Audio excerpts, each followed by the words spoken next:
Okay, girl, would you believe me if I told you that these were braids, not a sew-in, a wig, or a half wig? Just stay tuned.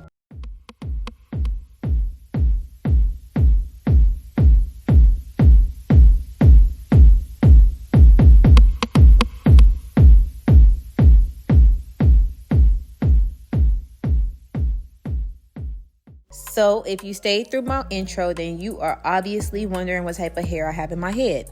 So this hair is actually from HotBraids. This is their 4A, 4B kinky, coily, exotic hair. They gave me 3 100-gram bundles of these. So if you're wondering what a tree braid is, girl, you are something similar to me. Because although I heard of the style before, I never did it on myself or even knew how to do it for real. So you guys get the honor of walking through the process of me experimenting with my own hair today. So I did part my hair off into 2 sections in the front and then 1 big section in the back, and then I'm gonna show you guys why when we get closer to the end. So because I did not want a whole lot of braids in my head, I did do like a small medium size braid for each one. In this particular clip, you'll actually see me doing my first braid, which I am cornrowing my hair to the back, and as I braid, I am feeding in the human hair and leaving it out as I go, as if I'm doing a regular boho knotless braid, but in this case it's a cornrow instead. So because I'm sure that probably was a mouthful and I suck sometimes at explaining things, I'm gonna try to slow this down and show you guys exactly what I'm doing. So right here, I grabbed that piece of human hair and I put it in between my 2 fingers as I'm braiding, and then I braid it down once, and then once my fingers go back to the side where my ear is at, which you'll see me doing right here, yep, I'll go back and grab another piece of hair and I will put it in between the little straight piece in between my 2 fingers, and the curly hair I push out the way. And I just kept repeating this all the way down until I got to the end of my braid. And then once I got to the end of the braid, I started to do it as if it was a boho knotless braid. So you'll see it. I do want to insert just a few encouraging words for this hairstyle, because this hairstyle was not the easiest hairstyle to perform on myself, especially with me having nails on. So you will see, and you're probably gonna wonder why my hair looked so worn in the front and why I didn't do the braids tighter in the front. And you'll see closer to the end as to why I did that, because I'm doing an invisible root method, whereas you see people who do tree braids on themselves and you can see the beginning of the cornrow at the root at the front of their head. I didn't particularly like that look, so I kind of did my cornrows a little bit more messier or a little bit more loose in the front, so that when it was time for me to slick my hair back in the end, that it would look seamless. Another method that you could use too to get that invisible root method is to leave partial of your hairline out and then French braid behind your leave out, so that when you go back to push that leave out back, you won't see the roots or the start of the actual braid. Okay, right here is where I got towards the end, and you can see me actually just doing it as if it's a regular boho knotless braid. When I got towards the end, and the way that I sealed the braid was actually by just tying the hair into a knot. I didn't use any glue or any adhesive or anything like that to try to seal the braids. I just took a little knot and just a little piece of hair and tied it into a knot. And that was how I sealed my braids, because I actually wasn't intending on using this hairstyle for longevity. I had to get my wisdom teeth pulled in the next 2 days, so I wanted something that was going to be cute, something that was going to be light, and I didn't have to take a long time to do it, so I picked this hairstyle. However, I'm not opposed to using hair glue or nail glue to seal the ends. It does make it a little bit more harder when it's taking it out, so I try to stay away from that sometimes as much as possible. However, I do like to do a little double knot, so I do knot it once and then I go back and knot it again just to make sure it is sealed and it won't go nowhere. I will say that again, that this hairstyle is not easy, but it does get better once you get your rhythm and your groove of how you're gonna do things. So I fed the hair in underneath my braids. Some people will do it over. So whatever makes it more comfortable for you to achieve the hairstyle, go for it. It shouldn't be that hard. But I also really do suck at French braiding my own hair, especially when I have nails on. Let me know in the comments if you guys ever experience the same thing, because every time I have nails on, I can do a knotless braid. I can do a box braid with nails on. But when it comes down to French braiding my actual hair doing, it don't matter if the nails are short or if they're long. I still struggle with doing it, and I should have taken that into consideration, especially when I was doing this hairstyle before getting my wisdom teeth pulled.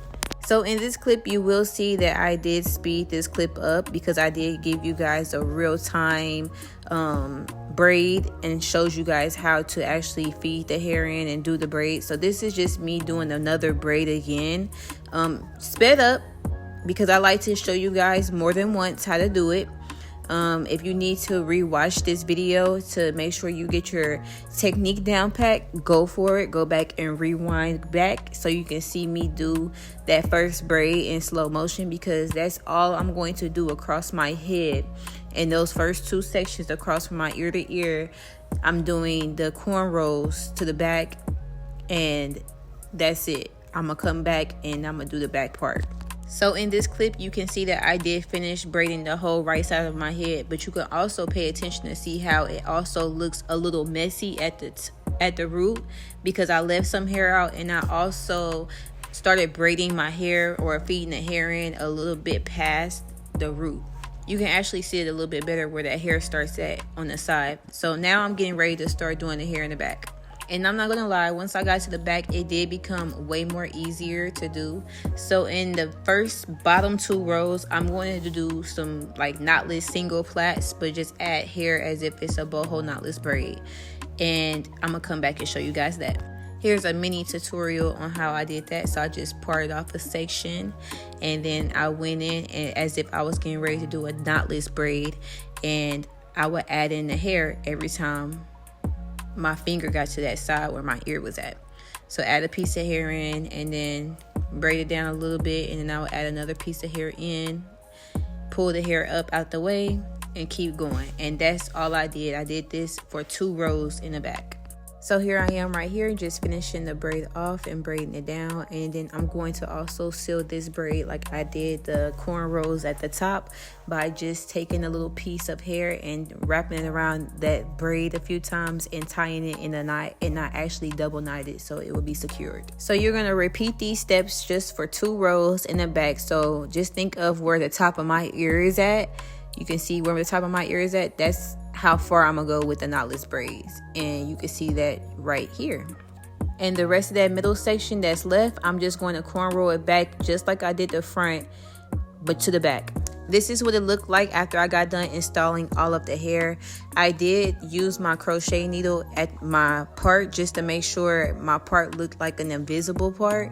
So I just, put a little pieces over it just so I can camouflage some of that hair that is too pushed back, if that makes sense. You don't have to do this if you don't want to. I am very particular about how my hair looks in the front, especially how it falls and the way that I wanted it to fall. So if you want your hair to fall a certain way, all you have to do is use a crochet needle to get that hair in a specific spot. So in this clip right here, you can see more in depth and how thick and how full that hair was.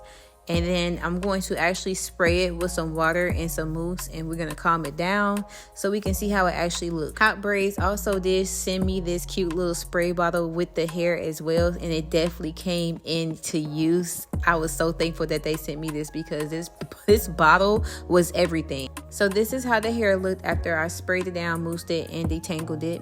It was very cute, very light, very versatile. But we can see that my hair is not blending too well with this hair, right? So we're gonna fix that next. But right now I just wanted to make sure I detangle, make sure the hair was moist. I was really feeling the curl pattern. It was very soft. It was very full. I mean, like, let's get into how full these braids are. It was extremely full. So in order for me to get my natural hair to actually blend with the hair, I used a little bit of Got To Be gel and I molded my hair back into the shape that I wanted it to fall. And then I used a little blow dryer. Make sure you definitely shape your hair in the direction that you want it to fall. That is important. Make sure you wrap it, especially if you have 4C, curly, kinky hair like I do, because my hair texture is not a 4A, 4B, it is 4C, honey. So you see that I am actually blow drying my hair like I said in this clip, just to make sure I'm taming that 4C hair to blend with the 4A, 4B. But honey, while we're doing that, can we get into this curl pattern? Because this hair is everything. Like, I am in love. I am in awe just sitting here looking at it. Like, it's beautiful. Not to mention this technique that I did. I was so scared in the beginning that it was not going to do what I needed it to do. But looking at this, it did exactly what I needed it to do. And I'm so happy it did. Because this is never given that I have braids in my hair. It's actually given that it is a sew-in. Oh, I know my clients is finna eat this up. This hairstyle is definitely fun, so make sure you play around with it and make it yours. Like, I wanted to go for a flip over little situation, so that's why I did my hair this particular way. But the way that I did the braid pattern, you can do a half up, half down. You can do a ponytail. You can do it in so many different hairstyles. So just make sure you play with this hairstyle and make it yours. And that's all that I have for you beautiful ladies today. If you like this video, make sure you like, subscribe, and comment. I'm going to try to be more consistent this year for the rest of the year with my content. And that's a promise, babe. Okay, girl, with that promise, make sure I see you guys in my next video. That's all I got. Bye.